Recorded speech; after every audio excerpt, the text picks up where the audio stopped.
Next, we have Shannon Page. Originally from Vancouver Island, she holds an MA in creative writing from the University of Toronto, and now she calls Port Moody home. I've known her for about a year at the Port Moody Writers Group, and I'm always happy when she presents. She's been writing a fantastic novel that she took a little break from, and I hope she starts again. Her fiction and essays have appeared in The Scattered Pelican, Untethered, and Town Crier. The novel she's working on is about murder, movies, and growing up queer on the West Coast. Shannon Page.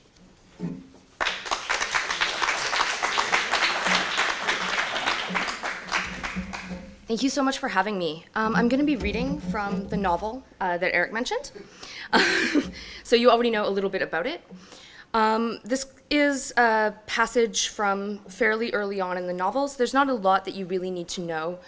The novel does jump kind of back and forth between the main protagonist, Holly's childhood and her friendship with a girl named Jennifer, and her adulthood as she tries to make a movie about Jennifer's murder. So this is from their very early on in their friendship when they're children. That was the summer that she returned one Sunday afternoon from Jennifer's house to find her father's Chevy missing from the driveway. "Where's Dad?" she asked, but her mother didn't turn around. She was washing dishes in long yellow gloves that came up almost to her elbows, and Holly watched her back as it stood silently over the sink. The kitchen was filled with the scent of citrus dish soap. It was her brother Christoph who took her upstairs and explained it all. He sat her down next to him on his bed and wrapped her in his wrinkled blue quilt and told her that her father wasn't going to come back. Not ever. He should know. Christoph was 7 years older than Holly, and his own father had left, in a manner much the same as hers, about a year before she was born. After a while, it won't matter so much, he assured her, as she sobbed into his shoulder, leaving damp patches of tears on his Nirvana t-shirt. You'll hardly even remember what he looks like, I promise. A hot Saturday afternoon in August. Holly's father had been gone 3 weeks, and Holly and Jennifer were on their stomachs on the back porch, weaving bracelets from brightly colored string, while their swimsuits dried on the clothesline.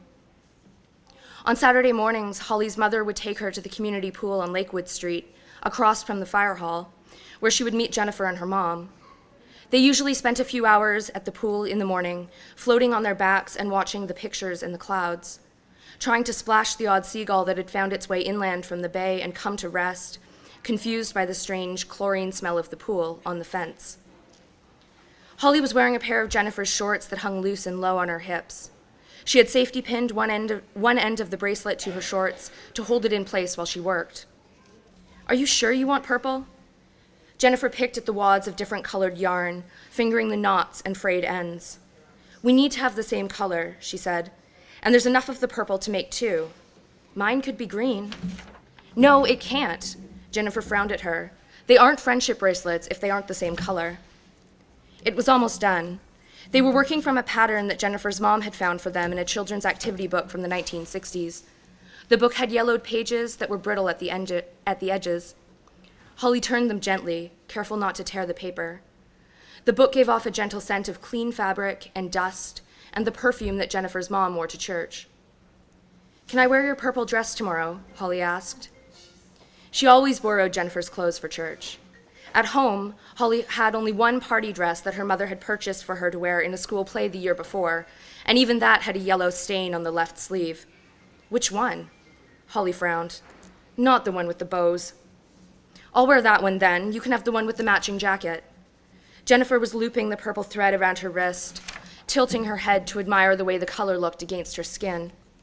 "We can both match our new bracelets." Holly felt the sun on the back of her neck. There was a comfortable heat spreading through her from the inside out. The dress with the jacket would be much too big for her. Jennifer was a tall girl and had already begun to develop curves that made her look older than 9, but Holly didn't mind. The bagging fabric at her chest and waist always made her feel skinny and plain, but it also gave her a taste, just a half taste, of what it would be like to have Jennifer's clothes, Jennifer's life, Jennifer's house and back porch and body. Every weekend, Holly slipped into the community pool and felt like a snake slipping out of its skin. She shed her real life, washed it away, and when she emerged from the chlorine, she was someone new. She could pretend, for 26 whole hours, that she was someone else. She made Jennifer's bracelet in 2 different shades of purple, one that was dark, almost black, and another that was light and smoky and made her think of the dried lavender that Jennifer's mom kept on a vase on the bathroom counter.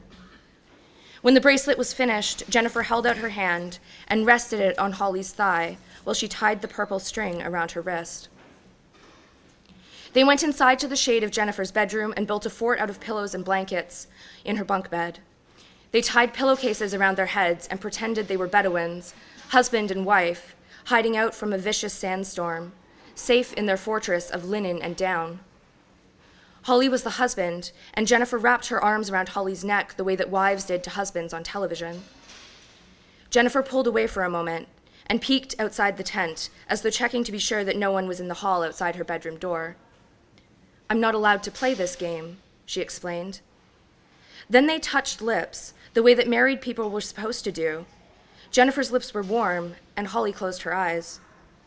The girls were only wrapped together for a moment before the roof of their shelter flew off. Holly opened her eyes as she was jerked sharply backward by the collar of her shirt, her pillowcase headscarf falling to the carpet. "Get out." Jennifer's mother's eyes were hard and angry. Holly looked at Jennifer for some kind of explanation, but she had pressed herself into a corner of the room and was covering her face with her hands. Holly was frightened by how small she seemed. Jennifer's mother pulled Holly around to face her and leaned so close that Holly could smell her perfume. It was the one she kept in a little crystal bottle in the bathroom cabinet. It smelled like flowers that Holly didn't know the names for and always made her think of driving to church, sitting next to Jennifer in the backseat of the car and feeling like she was in the only truly safe place in the whole world.